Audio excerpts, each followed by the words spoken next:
Alladzi arsala rasulahu bil huda wa dinil haqq liyudhhirahu 'ala dini kullih wa kafaa billahi shahidan asyhadu an la ilaha illallah wa asyhadu anna Muhammadan 'abduhu wa rasuluhu la nabiyya wa la rasula ba'dah wa la syari'ata ba'dah. Rabbi shrah li sadri wa yassir li amri wahlul 'uqdatam min lisani yafqahu qawli wa ba'd. Hadirin kiram rahimakumullah, para jamaah Masjid Al-Muhajirin. Alhamdulillah kita kembali bermuajahat kali yang kedua. Insyaallah kita lanjutkan kajian besar kitab Nizamul Islam pada siang hari ini. Sebelum kita memulainya, kita sama-sama berdoa dulu sama-sama ya. Diikuti. Bismillahirrahmanirrahim. Bismillahirrahmanirrahim. Allahumma inni as'aluka ilman nafi'an wa amalan mutaqabbalan wa rizqan tayyiban. Allahumma inni a'udzu bika min ilmin la yanfa'u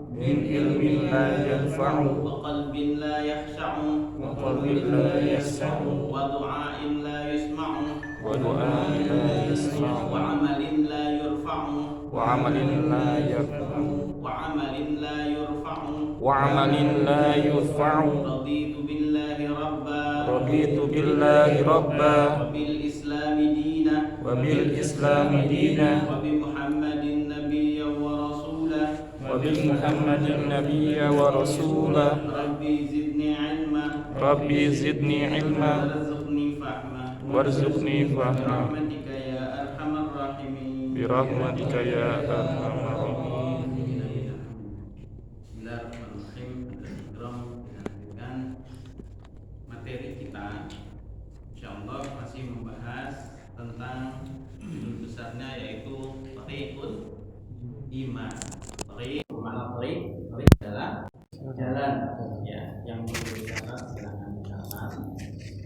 Tariqul Iman yaitu jalan menuju keimanan. Kemarin kita sudah satu kalimat dari paragraf pertama yaitu yanhadul insanu bima indahu min fikrin. Yanhadul insanu bima indahu min fikrin. Yanhadu makna yanhad. Apa artinya yanhad? Harus di sini, enggak harus ya. Ada sih. Apa yanhad? Yanhad itu asal kata dari nahadha. Ya, nahadha itu apa? Bangkit. Kalau misalkan lagi duduk, namanya bangkit gimana? Ya, berdiri dari duduk. Jadi di sini mu'allif kita menyebutkan dengan kalimat pertama yanhad al-insan. Bangkit al-insan. Al-insan itu siapa? Manusia. Al-insan. Kita sering dengar tentang al-insan. Ada lagi an-nas. Ya. Kita ini siapa? Al-insan. Kita ini al-insan, manusia. Bima indahu min fikrin. Jadi, kalau manusia itu mau bangkit berarti dari keadaan semula terus kemudian ke keadaan yang lebih tinggi. Namanya bangkit itu pasti begitu ya. Bangkit pasti begitu kan? Nggak, kalau misalkan dari sini ke keadaan sini namanya apa? Bergeser. Tapi kalau bangkit berarti dari keadaan duduk berdiri. Berarti dari keadaan rendah menjadi tinggi. Itulah bangkit. Yanhadul insan, bangkitnya manusia bima indahu min fikrin. Nah, ternyata kalau manusia mau bangkit dari keadaan sekarang, bukan move on ya. Anak-anak muda bilangnya move on. Iya, begitu nggak? Nggak move on ini katanya. Nah, di sini yanhadul insan bima indahu min fikrin. Jadi bangkitnya manusia bisa dikatakan manusia itu bangkit dari derajat yang semula menjadi lebih tinggi, yaitu dengan cara min fikrin. Loh, kenapa min fikrin? Dari berfikirnya. dari cara dia memandang. Nah, gitu. Jadi manusia bisa bangkit dari keadaan rendah menjadi lebih tinggi. Berarti derajat manusia akan jauh lebih tinggi kalau dia itu mulai apa? Berpikir. Min fikrin, indahum min fikrin. Di sini disebutkan bahwasanya manusia itu bisa bangkit kalau dia itu mulai berpikir. Berpikir tentang apa? Mikir tentang apa coba? Tentang apa? Kemarin sudah, ini namanya apersepsi. Apersepsi itu berarti mengulang apa yang sudah disampaikan sebelumnya. Pekan sebelumnya lagi, maaf. Jadi manusia itu bisa bangkit dari keadaan semula, keadaan biasa menjadi lebih tinggi. Nanti kita itu disebutkan oleh mu'alif kitab, kita itu seharusnya lebih tinggi dari keadaan kita sekarang. Memiliki kemuliaan yang jauh lebih tinggi dari keadaan yang sekarang. Coba keadaan sekarang kayak gimana? Bapak-bapak di sini? Biasa saja? Merasa bagaimana? Nggak ada jawaban ini. bimbang bahkan belum mengetahui keadaannya. Nah begitu. Ini kita sadari bahwasannya kita itu adalah al-insan. Al-insan. Jangan-jangan belum kenal sama kita sendiri nih. Halo? Bapak-bapak di sini sudah tahu siapa dirinya? Hah, masa belum? Sudah tahu? Ya tahu, pasti taunya nama kita siapa. Kita manusia. Biasanya kita menyebutnya udah biasa itu mah. Kalau kemarin ada yang bilang mekanisme tubuh gitu ya. Kalau tidak salah ada yang bilang begitu. Ya emang biasa, emang kita kayak begini. Nah itulah dia. Mu'alif kitab ini ingin mengetengahkan, ingin menghadirkan bahwasannya kita itu al-insan itu sebenarnya bisa bangkit jauh lebih tinggi dari keadaan sekarang. Gitu. Waalaikumsalam. Fadhal. Ini warga sini ya.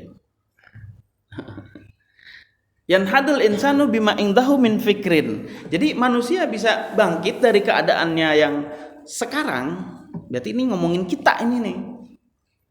Ya, ini harus disadari dulu. Harus disadari bahwasanya ini kitab ini sedang membicarakan kita. Siapa itu kita? Al-insan. Kita adalah manusia. Coba kayak gimana manusia itu? Apa yang menyebabkan kita disebut manusia? Apa yang membedakan kita dengan makhluk Allah yang lain? Akal. Pikiran. Ada yang punya pikiran atau banyak pikiran di sini? Betul, salah satunya adalah pikiran atau akal. Cuman akal itu apa? Seperti apa akal itu? Ada yang bisa menjelaskan? Ada yang bisa menyadari? Ini kan bagian daripada mengenal diri sendiri. Siapa kita? Kalau kita sudah mengenal diri sendiri, nanti kita akan perlahan-lahan melakukan thariqul iman, thariq jalan keimanan. Jadi begini Pak, di beberapa kesempatan mungkin ada yang hadir ya di KP dakwah waktu itu. Ada yang hadir nggak di sini? Itu ada seorang peneliti. Kalau peneliti kerjaannya ngapain? Ya neliti. Peneliti kerjaannya ya neliti. Dia itu adalah seorang Yahudi. Dia berkebangsaan Yahudi, beragamakan Yahudi. Dia adalah salah satu pimpinan di tempat aktivitas penelitiannya itu. Gak tanggung-tanggung, namanya apa? Namanya adalah Albert Einstein College. Bisa tak nyebut Albert Einstein College. College itu apa? Bukan SMA ya. College itu berarti setara perguruan tinggi. Berarti ini orang biasa atau orang hebat ini? Ya secara akliyahnya gitu loh, secara kedudukannya dia adalah bukan orang biasa. Kenapa? Karena dia adalah pimpinan daripada sebuah lembaga penelitian, Albert Einstein College. Tahu nggak di mana itu tempatnya? Bukan Kahuripan pastinya. Di mana? Di Amrik lah, di luar sana. Albert Einstein College, beliau itu adalah pimpinannya, namanya adalah Robert Willem. Ngomongnya gimana nih? Robert Willem. Seumuran kita lah. Seumuran bapak-bapak, enak aja kita. Saya masih muda. Seumuran bapak-bapak, berapa bapak di sini? 50, 40. 40 yang apa? Ya seumuran gitulah, seumuran kita lah. Bahwa ada seorang peneliti namanya Robert Willem. Beliau itu adalah seorang peneliti biologi molekuler. Apalagi tuh? Tahu nggak? Jadi bidang penelitiannya adalah bidang tentang biologi berarti makhluk hidup ya, molekuler berarti lebih kecil lagi gitu loh. Binatang yang paling kecil yang kita tahu apa? Tongo. Tahu tongo nggak? Apa itu? Orang kampung. Kelihatan nggak tongo? Kelihatan ya, warnanya apa? Warnanya apa tongo itu? Tetongo ya? Tahu ya? Tengu. Bahasa Jawa tengu. Teng Jawi tengu. Tengu tahu ya berarti ya? Binatang kecil, kelihatan? Kalau dia hinggap, tahu kok geremet apa? Bahasa Arab itu. Kalau dia itu apa? Maksud hinggap apa sih? Biasanya di apa, di ketiak atau di mana gitu, kelihatan kan? Nah, biologi molekuler itu bahkan 100.000 kali lebih kecil daripada tengu. Ya segede gitu. Berarti ke molekuler gitu loh, ke apa namanya? Tengu tapi kakinya ada, kelihatan nggak? Ada kakinya nggak tengu?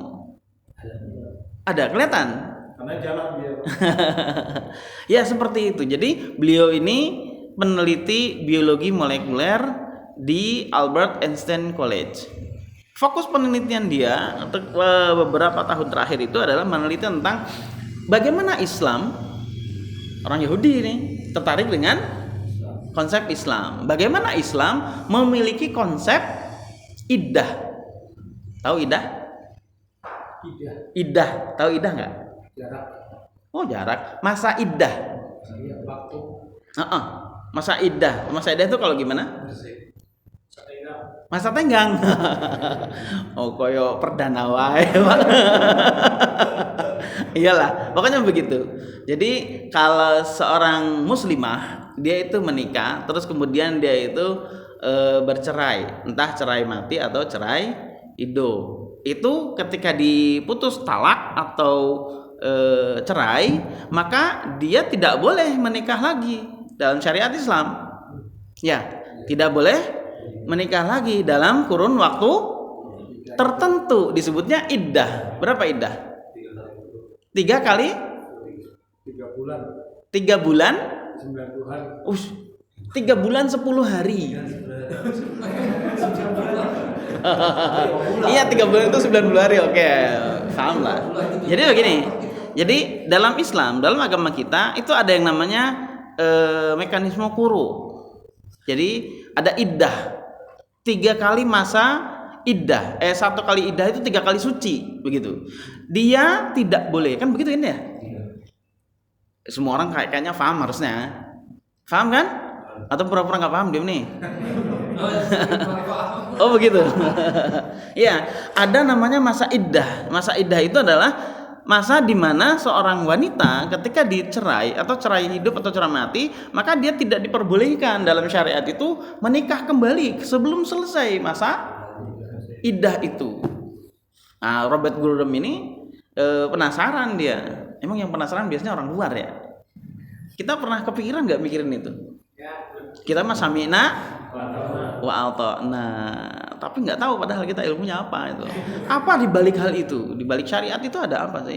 Nah, Robert Willem ini salah satu yang tertarik dengan hal itu. Kenapa harus ada iddah gitu loh? Kan bebas-bebas aja.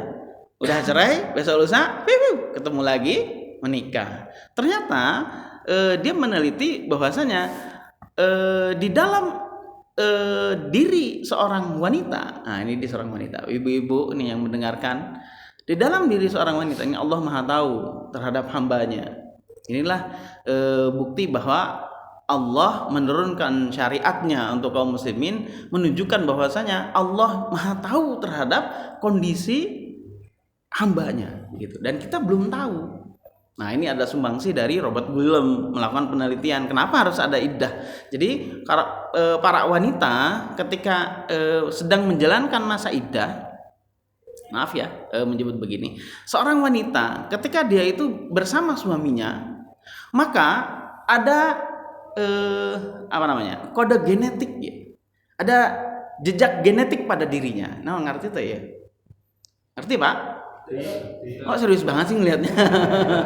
Gini loh, kalau ada seorang wanita terus kemudian dia menikah, kemudian bercampur ya namanya suami istri bercampur kan, suami istri bercampur. Nah, ketika bercampur itu maka qadarullah bahwa si wanita itu memiliki jejak genetik dari suaminya. Oh, jejak genetik itu gimana maksudnya? Jelas. Hah? Apa jejak genetik maksudnya gimana? Gampangannya gini deh. Tahu kucing? Tahu ya kucing ya? Kucing biasanya anaknya itu beranak berapa sih? 5 ya. Identik nggak dengan warna induknya atau bapaknya?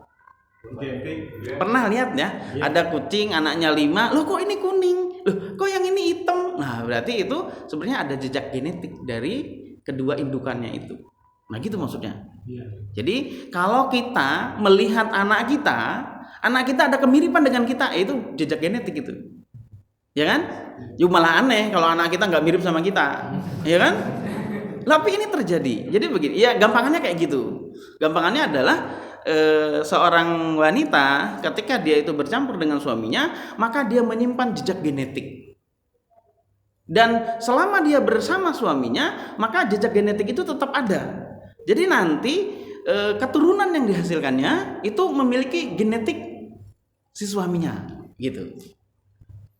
Masalahnya begini, Robert Guillem itu untuk meneliti kebenaran jejak genetik ini dilakukan di 2 tempat. Satu di perkampungan Afrika Maroko, yang itu notabene perkampungan Muslim di Amerika sana. Satu lagi perkampungan yang bebas, yang tidak ada kaum muslimin di sana. Nah, diteliti hasil penelitian bahwasanya di perkampungan Afro-Amerika itu yang muslim itu masing-masing wanitanya itu memiliki satu kode genetik. Kode genetik siapa? Suaminya, gitu. Rata-rata itu kebanyakan itu memiliki satu kode genetik. Itu kode genetiknya sama dengan suaminya. Nah, dia lakukan untuk bisa mengetahui hasil studinya benar, maka dilakukan perbandingan. Yang kedua, dibandingkan dari mana? Perkampungan non muslim. Dan ternyata rata-rata di sana memiliki minimal 3 kode genetik. Minimal 3 kode genetik. Nah, artinya apa? Berarti maaf saya bicarakan ini ya, tapi ini bagian daripada thariqul iman. Ingin saya sampaikan itu. Bahwasanya satu orang wanita memiliki harusnya suami itu punya satu suami, berarti satu kode genetik, yaitu genetik dari suaminya. Tapi di perkampungan itu ada 3 kode genetik, menunjukkan apa? Bahwasanya wanita itu kok minimal 3 apa maksudnya? Dia melakukan yang namanya perselingkuhan atau hubungan atau bercampur dengan selain dari suaminya, gitu loh. Paham ya? Bercampur selain daripada suaminya. Lo berarti mana buktinya? Kan nggak pernah dilihat kan, nggak pernah dipublikasi. Ya, tapi di sini ada kode genetik yang menunjukkan ada 3 kode genetik yang berbeda. Kayak gitu. Dan ternyata hasil studinya juga bahwasanya kode genetik itu akan tetap ada pada diri seorang wanita sampai dia itu tidak dicampuri oleh suaminya. Dan setiap bulan itu akan berkurang 25% kode genetik itu. Dia akan hilang berangsur-angsur, 1 bulan itu 25%. Berarti kalau 3 bulan berapa? 75%. Gitu. Paham di sini? Jadi kalau 1 bulan, jadi kalau istri kita tidak dicampuri oleh kita 1 bulan, kode genetik kita itu berkurang dari di istri kita. Jadi kode genetik kita berkurang gitu loh. Terus kalau 2 bulan ya tambah lagi 25% berkurang. Jadi kalau 3 bulan 10 hari bersih. 3 bulan 10 hari bersih kode genetiknya. Artinya apa? Seorang wanita sudah siap kembali menerima kode genetik yang baru. Nah itulah makna, salah satu makna dibalik iddah. Ini disyariatkan sejak kapan? 1300 tahun yang lalu. Waktu itu belum ada mata pelajaran biologi molekuler. Ya. Tetapi ini sudah disyariatkan. Nah, berarti di ini ada yang maha mengetahui siapa itu manusia. Bagaimana ada konsep iddah sehingga tidak bercampurnya nasab. Makanya salah satu Islam itu adalah hifdzun nasab, ya. Menjaga nasab. Ya, menjaga nasab. Jadi nasabnya itu nanti memang hanya murni satu saja, gitu. Nah dari sinilah Robert Guillem tersadarkan bahwasanya luar biasanya Islam dari 1300 tahun yang lalu sudah bisa mengetahui bahwasanya wanita itu memiliki kode genetik dari seseorang yang dicampurinya dan akan hilang selama 3 bulan 10 hari. Nah itu adalah suatu pencapaian yang luar biasa. Kesimpulan dari Robert Guillem. Robert Guillem ternyata dia penasaran juga. Istrinya dites. Dites dan dia temukan ternyata ada 3 kode genetik. Istrinya sendiri. Ini pernyataan ya, antum bisa cek ya siapa itu Robert Guillem. Dan kemudian dari situlah dia menyatakan diri masuk Islam. Alhamdulillah. Apa yang kita ambil ibrah dari sini? Ibrahnya, pelajarannya adalah seseorang yang memiliki pemahaman di luar Islam, tetapi dia menggunakan akliyahnya. Nah, makanya di sini Syekh Taqiyuddin An-Nabhani rahimahullah alaih, beliau menyebutkan di dalam awal, menuliskan atau menyampaikan di dalam bab awal Thariqul Iman, yanhadul insanu bima indahu min fikrin. Bangkitnya manusia bergantung kepada pemikirannya. Kalau Robert Guillem itu nggak ada ketertarikan untuk menggunakan disiplin ilmunya meneliti hal itu, mungkin dia akan biasa-biasa saja, akan dengan kehidupan seperti ini saja. Kemudian dia tidak diam saja melihat bahwasanya di dalam syariat Islam itu ada masa iddah, dia tertarik. Terus kemudian dia gunakan kemampuan biologi molekulernya itu, dia teliti kenapa harus ada itu. Terus kemudian ambil kesimpulan bahwasanya aturan masa iddah ini datang 1300 tahun yang lalu. Berarti tidak ada satu manusia pun yang saat itu memahami biologi molekuler, begitu nggak? Kalau tidak ada satu manusia yang memahami biologi molekuler sampai memahami masa iddah, maka ini berarti datang bukan dari manusia. Ya kan? Nah, dari situlah ada sebuah lompatan yang luar biasa, lompatan keyakinan yang luar biasa dari Robert Guillem yang tadinya dia tidak meyakini Islam, meneliti salah satu syariat saja, maka dia langsung merubah keyakinannya. Saat ini beliau sudah menjadi seorang mu'alaf. Begitu. Bagaimana dengan kita? Bagaimana dengan kita? Kita sudah muslim? Alhamdulillah. Hanya saja coba kita bandingkan. Sedikit ini kita bandingkan. Keyakinan Robert Guillem dengan kita kira-kira sama nggak? Sama nggak? Oh, pede banget ini. Muslim, Pak. Ada yang sudah pernah ke Jepang di sini? Udah, Pak, kita udah ke Jepang. Naik mobil Jepang. Serius tak tanya ini. Ada yang sudah ke Jepang di sini? Ada yang sudah bermain-main di salju? Kalau nggak ada jawaban berarti belum. Kurang jauh mainnya ini.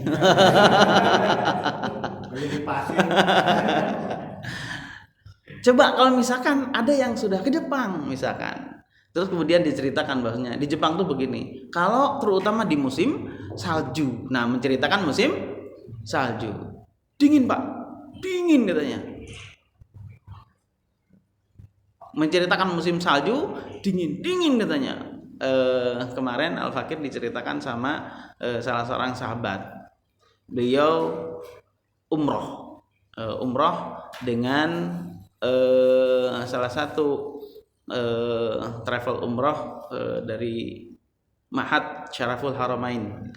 Jadi namanya travel Syahara. Saya sebutkan hal itu ya, karena itulah salah satu guru kami, bahwasanya travel itu umrohnya unik gitu loh. Uniknya beliau ceritakan begini, kalau di tempat lain mah mungkin dianggarkan atau diagendakan untuk belanja, kalau umroh sama beliau mah boro-boro ada kesempatan buat belanja katanya. Dan yang menarik itu adalah mengunjungi salah satu Konstantinopel, salah satu negeri kaum muslimin yang namanya Konstantinopel. Di mana itu? Turki. Di Turki. Pada saat itu sedang musim dingin. Berapa dinginnya kira-kira? Seapa dinginnya? 0 derajat. Hah? 0 derajat. 0 derajat. Berapa dinginnya? Ada yang bisa menceritakan? Kalau saya yang menceritakan, ya sebagaimana saya meresapi cerita itu, tetap saya tidak bisa seperti yang merasakan gitu, yang mengalami. Paham di sini? Iya. Jadi kira-kira ceritaan saya dengan ceritaan sahabat saya itu sama nggak kira-kira? Lain. Bedanya di mana? Karena orang itu pernah Mengalami dan merasakan dinginnya seperti apa gitu loh. Nah, Robert Guillem dengan kita kira-kira gimana? Loh, emang arahnya ke sana kan? Kalau Robert Guillem itu melakukan Thoriqul Iman waktu itu. Thoriqul Imannya adalah dengan melakukan kafaah yang dia punya, yaitu biologi molekuler. Dia teliti betul-betul. Terus kemudian dia bandingkan antara perkampungan muslim dengan perkampungan non muslim. Di sana dia menemukan betapa ada sesuatu yang luar biasa. Pertanyaan besar, dari mana orang-orang Islam tahu bahwasanya di dalam diri seorang wanita itu ketika tidak dicampuri dia akan meninggalkan kode genetik gitu loh. Sudah menikah semua di sini? Ada yang belum? Belum menikah? Nunggu masa idah dulu ya. Iya, nunggu masa idah dulu ya. Ya dari situlah kita bisa melihat bahwasanya itulah bagian daripada thariqul iman dengan jalan fikrin gitu loh. Dia akan memahami. Emang biasanya gitu. Kalau mu'allaf, kemudian mu'allafnya itu dengan jalan berpikir jauh lebih hebat ya. Hebat dari sisi apanya? Hebat dari sisi semangatnya, bentuk keyakinannya. Walaupun emang itu nggak kelihatan, ya kan? Kan kita nggak tahu yang ada di sini itu selevel apa keyakinannya, sedahsyat apa keyakinannya, kan begitu? Ya, bapak-bapak, karena dia doang ya. Ya seperti itulah yang namanya bangkit. Yanhadul insanu bima indahu min fikrin. Bangkitnya manusia itu memang kalau dia menjalankan salah satu aktivitas, yaitu apa? Cara pandang dia, fikrin. Tentang apa? Anil hayati wal kauni wal insan. Tentang kehidupan, tentang alam semesta, tentang manusia. 3 hal ini yang kita bicarakan. Fokus bahasan kita adalah al hayat wal kaun wal insan. Kemarin sudah kita bahas ya mengenai bumi dan bulan. Tahu nggak bulan? Lihat bulan, lihat. Pernah lihat bulan? Pernah apa namanya? Nginjakan kaki di bulan? Belum. Tapi sedihnya tahu ya. Terus kemudian tahu matahari? Kenapa matahari sama bulan sama bumi sama teman-temannya itu nggak pernah saling bertabrakan? Ada yang mengatur. Hah? Ada yang mengatur. Ada yang mengatur? Siapa yang mengaturnya? Ada tombol on off-nya? Jadi begini. Ada sekumpulan orang yang menamakan dirinya atau biasa kita sebut dengan scientist. Nah, naon deui eta? Nyambung nggak kalau ngomong gitu saya nih? Nyambung ya? Nyampe ya? Masalahnya emang rada dalam ini, rodok dalam ini. Kita akan tinggi, kita akan bangkit manakala kita memikirkan al hayat wal kaun wal insan. Memang itu yang harus kita pikirkan. Gitu loh. Ini sejalan dengan apa yang disampaikan oleh Al-Imam Asy-Syafi'i di dalam kitab Hikul Kabir, bahwasanya al-mukallaf itu apa? Al-mukallaf itu apa? Ada yang tahu al-mukallaf? Al-mukallaf itu orang yang sudah memiliki syarat-syarat yang terpenuhi.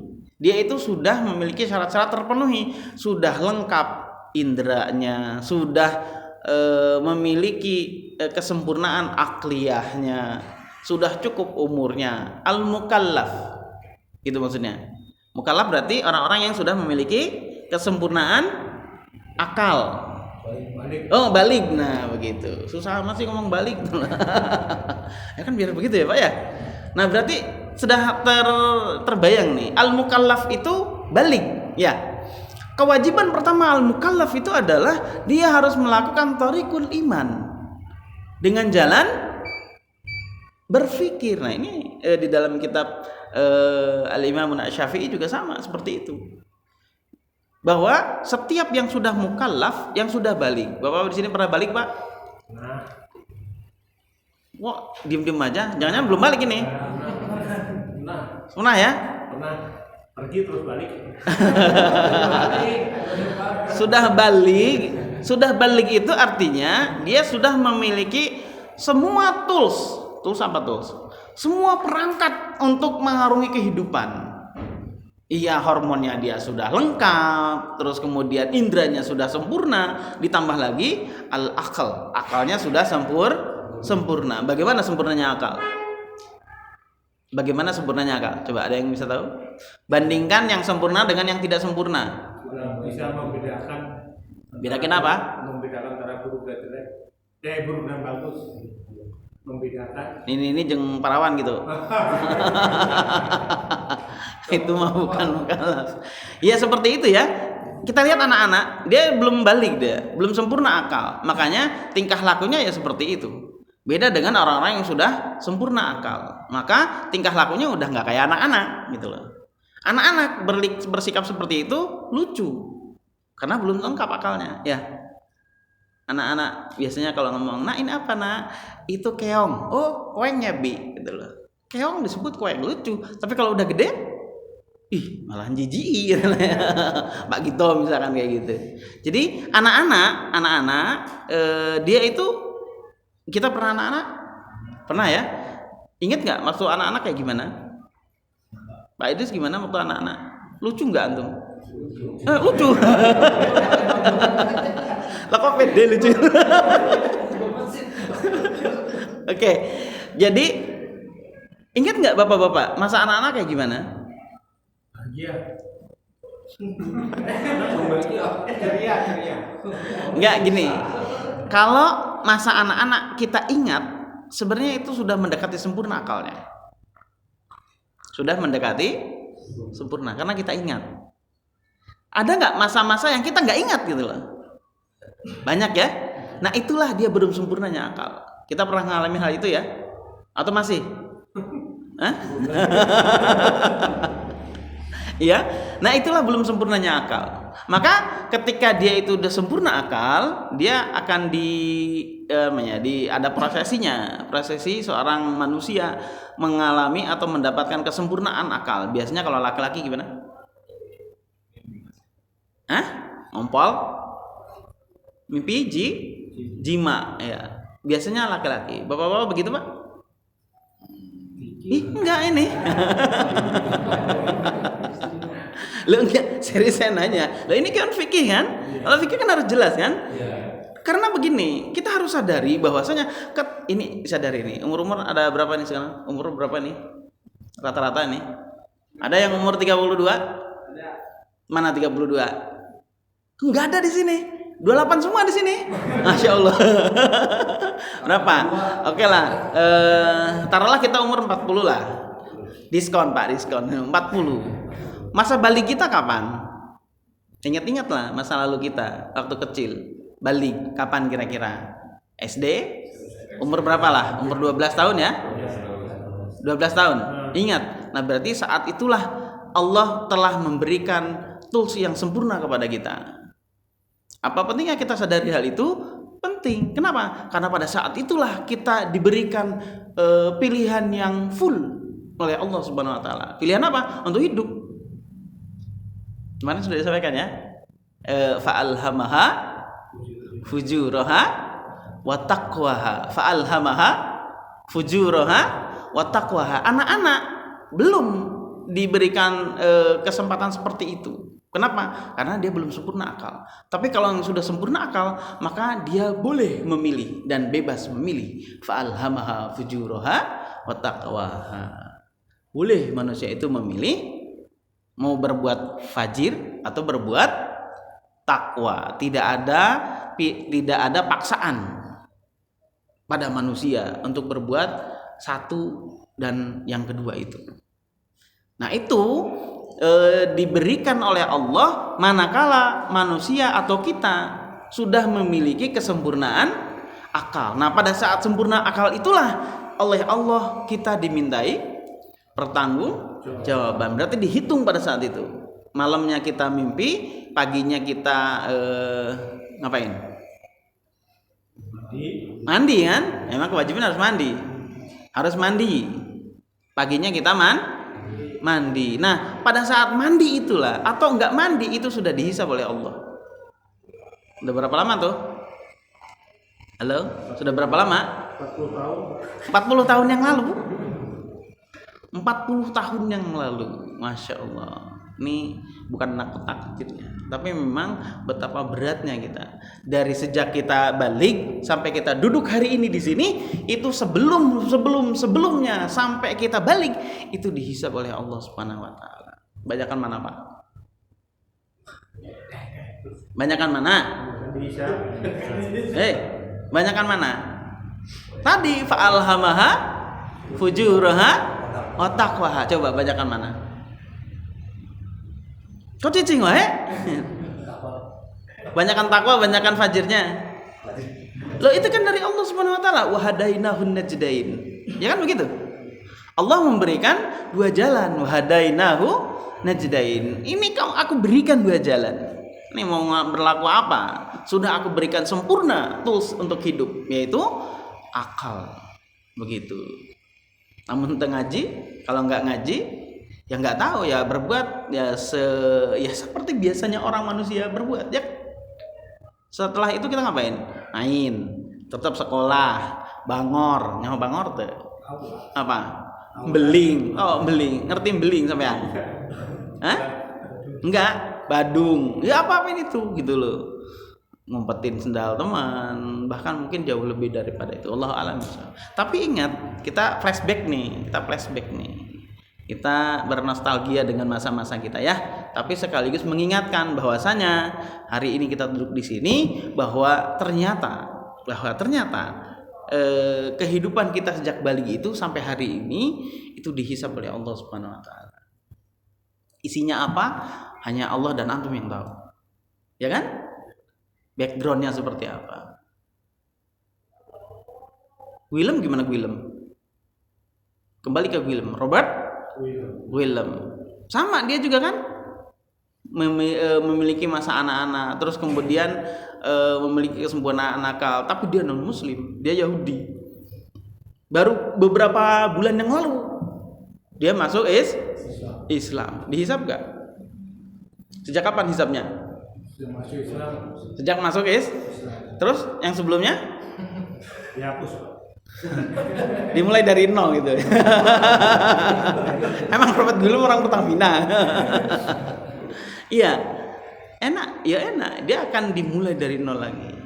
Jadi amalan seperti apapun di luar Islam, semanfaat apapun terhadap masyarakat, di hadapan Allah nilainya nol. Tapi ketika dia itu beralih memeluk Islam, bersyahadat, masuk Islam, maka yang tadinya 0 dikasih 1. Jadi bernilai di hadapan Allah Subhanahu wa taala. Nah, disinilah urgensi kita mulai menggunakan akliyah kita. Harus kita sadari. Jadi hidup jangan asal hidup.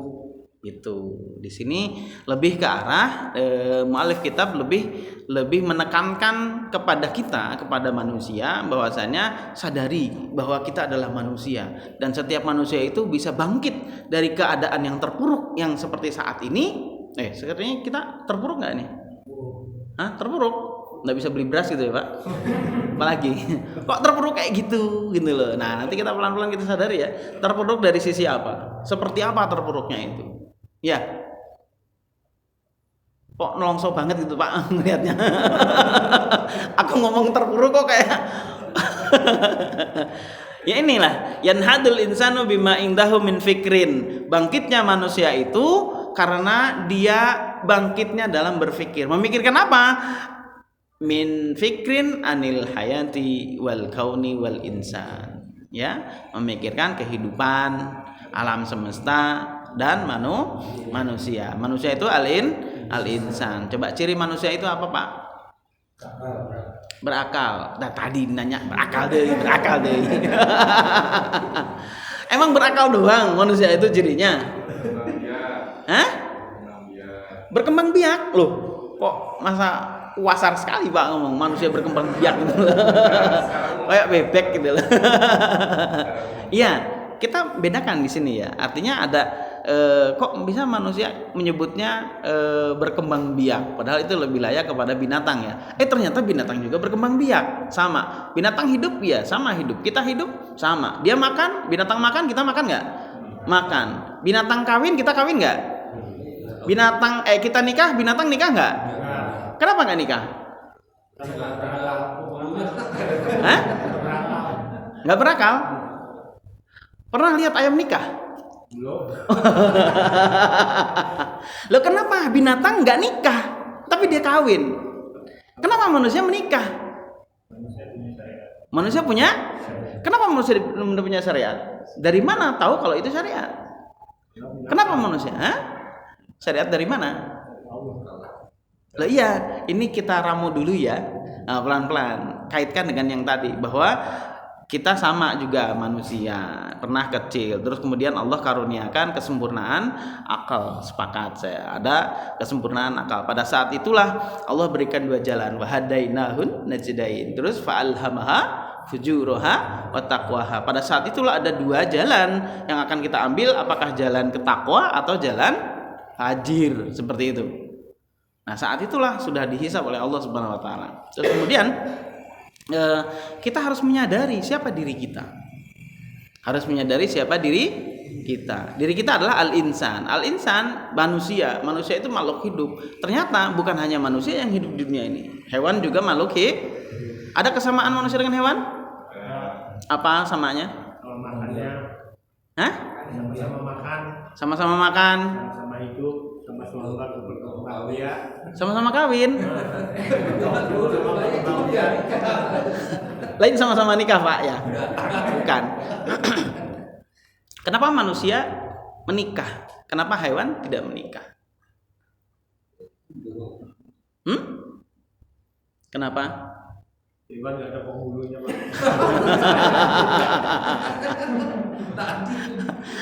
lebih bahasnya lebih bagus inseminasi gitu loh. Ngerti nggak inseminasi? Baru tahu. Oh baru tahu. Jadi kalau ada kemarin Al Fakir sowan ke salah satu pondok tahfiz Abu Zar di Sukamakmur. Itu beliau dapat hibah kudanya kuda betina 2 ekor. Ini 2 ekor nanti siapa yang menggagahinya gitu ini. Oh enggak, kita melakukan inseminasi buatan 700.000. Mahal juga ya. Ada yang tahu nggak? Begitu. Jadi 700.000 sampai ada USG positif katanya begitu. Loh, hewan juga ada sepertinya? Iya. Berarti hewan juga sama seperti manusia, seperti kita. Ada istilahnya apa Pak? Selain akal, jangan ngomong akal lagi Pak. Ya tahu, nafsu. Nah itu. Jadi ini akan kita kupas sedikit mengenai diri kita. Siapa al-insan? Siapa diri kita? Ya, salah satu ciri bahwasanya kita akan bedakan manusia dengan hewan. Ya, padahal ada kesamaan tadi ya. Samaannya sama-sama makan, sama-sama butuh makan, maksudnya begitu. Kalau di dalam kitab ini disebutkan apa? Kalau misalkan manusia atau hewan butuh makan, itu disebut dengan al-hajatul udawiyah. Disebut apa? Hajatul udawiyah. Hajat itu apa? Kebutuhan. Al-udawiyah fisik. Jadi hajatul udawiyah adalah salah satu ciri daripada makhluk hidup, terutama manusia. Ada nggak pada hewan? Ada. Buktinya ayam juga makan kan? Kucing makan nggak? Ya, semua hewan makan. Itu menunjukkan bahwasanya manusia dan hewan itu punya hajatul udawiyah. Berarti ciri al-insan salah satunya adalah hajatul